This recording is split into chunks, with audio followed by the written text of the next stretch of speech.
हर हर गंगे जय मां गंगे। सनातन धर्म में गुप्त नवरात्रों का विशेष महत्व माना जाता है। गुप्त नवरात्रों में 10 महाविद्याओं की साधना की जाती है और ये साधना काफी कठिन होती है। आखिर किस तरह से गुप्त नवरात्रों में 10 महाविद्याओं की साधना होती है, हमारे साथ मौजूद है मां काली के उपासक आचार्य पवनदत्त शास्त्री जी। स्वागत है गुरु जी आपका तिलक पत्रिका में।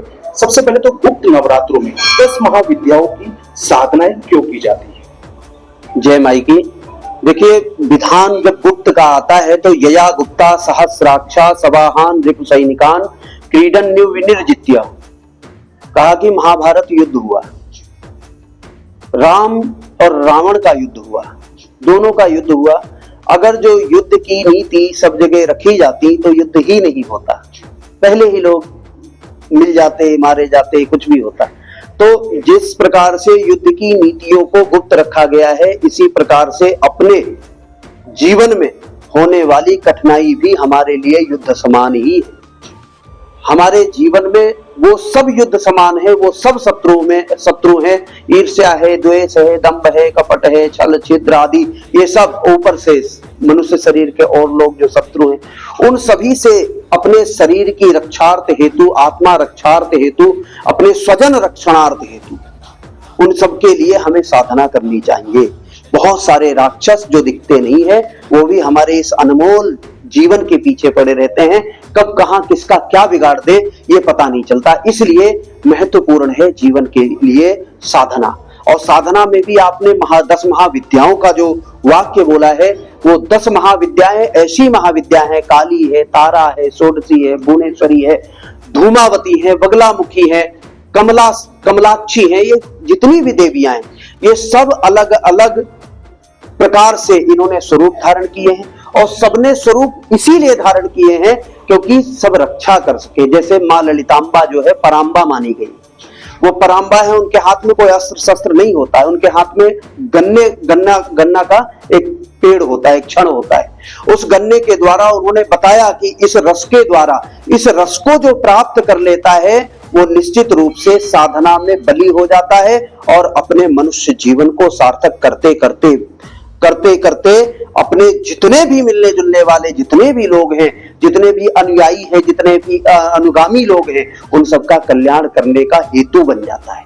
और सब भगवान शंकर के द्वारा रचना क्रम के समय में, चाहे वो भगवान विष्णु हो, ब्रह्मा हो, भगवान शिव हैं, तीनों लोगों की रचना के द्वारा जब जब इस पृथ्वी पर, इस प्रकृति पर संकट आया, उस संकट को जब ये तीनों लोग आपस में नहीं सुलझा पाए और उसका कोई किनारा नहीं दिखा कि कैसे इन संकटों से बाहर जाया जाए, क्योंकि साधक लोग तो ऐसे ऐसे हुए जिन्होंने महादेव को प्रसन्न किया, जिन्होंने विष्णु को प्रसन्न किया और प्रसन्न करके उन्हें अपना बना लिया और अपना बना करके कहा कि आप चुपचाप मेरे मंदिर में बैठ जाइए, जो मैं करूं उसी को करने दीजिए। तो उन्हें तो बांध करके रख दिया।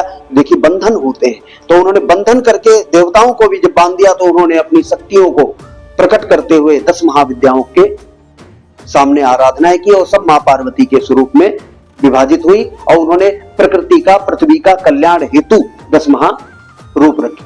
मुझे बात की जाए, संसार में सिर्फ रावण के द्वारा ही 10 महाविद्याओं को सिद्ध किया गया, ऐसा और कोई विद्वान क्यों नहीं हो सका जो 10 महाविद्याओं को एक साथ सिद्ध कर सका? देखिए, विश्वामित्र जी ने किया और उसके बाद में एक और आते हैं दैत्यों के गुरु शुक्राचार्य जी, उन्होंने भी किया। और उसके बाद में, हाँ, मैं मानता हूं रावण के बाद किसी ने नहीं किया। रावण के बाद इसलिए नहीं किया क्योंकि इसमें उग्र तारा, उग्र धूमावती, ऐसी उग्र देवियां हैं जिनके सामने बैठ करके, जिनकी मालाओं का जप करके, जिनके हवन करके, जिनके पूजन करके हमें उनके अनुसार चलना पड़ता है। और व्यक्ति इतना स्वतंत्र है, उनकी स्वतंत्रताएं कम नहीं होती। जिनकी स्वतंत्रताएं, जब हम साधना करते हैं और हमारी इच्छा रहती है हम एक माला में भगवान से बहुत कुछ ले लें, तो सोचो जो भगवान बैठा है देने के लिए, वो भी तो सोचता होगा कि मेरे लिए बंधा रहे। अगर जो मेरा जप कर रहा है, डोरी, इस डोरी से मुझे खींचना चाह रहा है, 108 माला गुड़िया की डोरी से मुझे खींचना चाह रहा है, तो ये भी तो मेरे से बंधा रहे।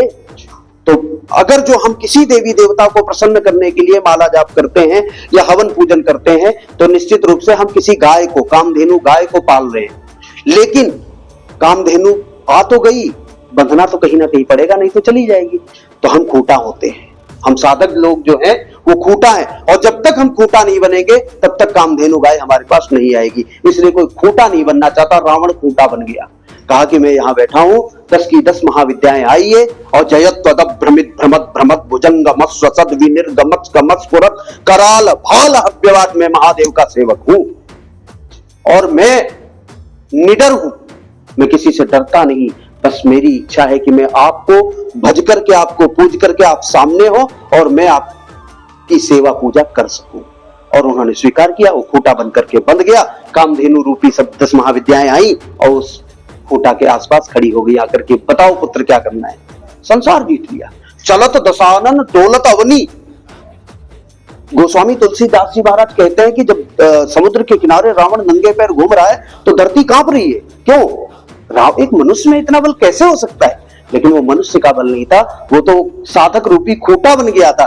10 महाविद्याएं उसके साथ में चलती थी, 10 दिक्पाल उनके साथ में चलते थे, और महादेव स्वयं उसके साथ में चलते थे। इसलिए वो प्रलमम बम डम डम सब कुछ करता हुआ, और दशानन जब चलता था तो अवनी डोलती थी। कुबेर उड़ते हुए जा रहे, कुबेर को देखा, कहा कि बड़ा खजाना लेकर के घूमते रहते हो, इधर आओ। नहीं आए, अपनी 10 महाविद्याओं से प्रार्थना की, कहा कि इसे खींच करके ले आओ। खींच करके आ गए और आए सामने। उन्होंने कहा क्या है? तो कहा हमारे साथ में चलो, जबकि भगवान शिव के मित्र है कुबेर जी। तो रावण के अतिरिक्त तो कोई इसलिए नहीं कर पाया है क्योंकि व्यक्ति के अंदर इतना समर्पण, हाँ पूजन सभी करते हैं, साधनाएं सभी करते हैं, लेकिन सिद्ध नहीं कर पाए। सिद्ध करने के लिए हमें वो खूंटा बनना होगा जिसपे वो कामधेनु रूपी 10 महाविद्याएं आकर के खड़ी हो जाएं, बंध जाएं और वहां से हिले नहीं जब तक हम ना कहें। लेकिन हमें वहां पर वो साधना रूपी गाय का खूंटा बनना होगा। हमारी साधना पूर्ण हो और हम उस साधना को समर्पित भाव के द्वारा, आनंद के भाव के द्वारा, और साथ में विद्याप्रद। और दूसरी चीज ये भी है कि लोगों ने इतना ज्ञान नहीं लिया। अब 10 महाविद्याओं के मंत्र तो साधारण पुस्तकों में दिख जाते हैं, वो तो सबको मिल जाते हैं, लेकिन पुस्तक से दिखे हुए जो मंत्र होते हैं उनके द्वारा साधनाएं नहीं की जाती। उनके ऊपर गुरु होता है, उनके ऊपर पात्र साधन होता है, उनके ऊपर आसन होता है, उनके ऊपर व्यवस्थाएं होती हैं, उनके ऊपर शुद्धिकरण होता है, उनके ऊपर नियम होते हैं, संयम होते हैं, कर्तव्य होते हैं, व्रत होते हैं, जप होते हैं, तप होते हैं, साधनाएं होती हैं, तब जाकर के कहीं एक देवी को हम प्रसन्न कर पाते हैं। गुरुजी, गुप्त नवरात्रों में तंत्र साधनाएं क्यों की जाती है और सबसे ज्यादा विशेष कार्य क्यों होती है?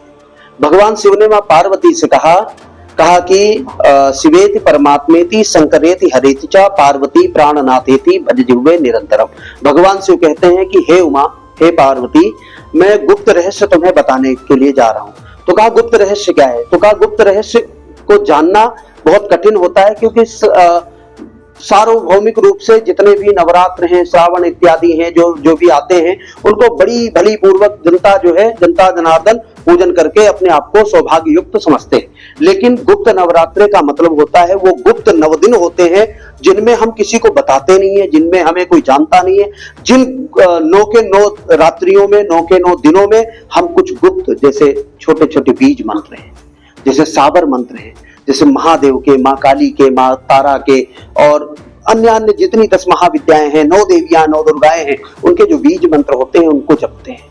और इसमें संख्यात्मक अगर जो कोई जप लेता है, जैसे किसी एक बीज मंत्र है, एक छोटा सा बीज मंत्र मानो, तो उसका 1 लाख जप होता है। कलयुग चल रहा है तो चतुर्गुणी हो गया, तो एक अक्षर का 4 बार हो गया, तो 4 बार कितना हुआ? 4 लाख जप। और 4 लाख जप करना है, और नवरात्र में करना। नवरात्र तो सार्वजनिक है, वो तो सबको दिखेंगे, लेकिन गुप्त नवरात्रि ऐसी एक नवरात्रि है जिसमें हम एकांत वास करके और थोड़ा सा भी मन के अंदर आंतरिक भाव से जो मंत्र को जपते हैं वो इतना अत्यंत फलदायी होता है कि 1 लाख किया हुआ जप आपका पूरा माना जाता है। जो कलयुग का चतुर्गुणी बताया गया है 4 लाख, वो 1 लाख में ही पूरा हो जाता है। इसलिए सर्व फल प्रदायक होते हैं ये गुप्त नवरात्रे, इसलिए गुप्त साधनाएं की जाती हैं। गुप्त का मतलब होता है कि हमें किसी देवी, किसी देवता को प्रसन्न करना है, हमें उनको प्रत्यक्ष नहीं करना है, क्योंकि हमें, और साधकों को एक चीज और बतला देना चाहता हूं कि बहुत सारे लोग हैं जो कई अन्य अन्य शक्तियों को साधना चाहते हैं कि मैंने उस शक्ति को पाया है, उस शक्ति से हमें ये मिल जाएगा, उस शक्ति से हम काम करा लेंगे। ऐसा विचार मत रखिए, क्योंकि ऐसा होता नहीं है। होता है, लेकिन तब होता है जब माई की कृपा होती है, हमारे पीछे किसी मैया का, हमारे पीछे किसी देव का वरद हस्त होता है, तो जितनी भी रिद्धियां और सिद्धियां हैं वो सामने आकर के खड़ी होती, वो खुद कहती मुझे काम बताओ या बताओ क्या करना है। तो अपने मन से कह दो, निवेदन कर दो कि इसका ये कर देना भला, या मेरा ऐसा कर देना, कर देती। लेकिन जब तक पीछे किसी साधना रूपी देवी देवता का बल नहीं है, तब तक हमें किसी को सिद्ध नहीं करना चाहिए। हमें सबसे पहले अपने आप को साध लेना है, और हम तभी साध पाएंगे जब कोई दिव्य देवता या देवी हमारे पीछे पीठ पर हाथ रख करके, जिसकी पीठ मजबूत है उसका संसार सामने का सर्व समय मजबूत है। तो इसलिए हमें साधकों को इतना ध्यान रखना है कि हम प्रसन्न करें देवी देवताओं को।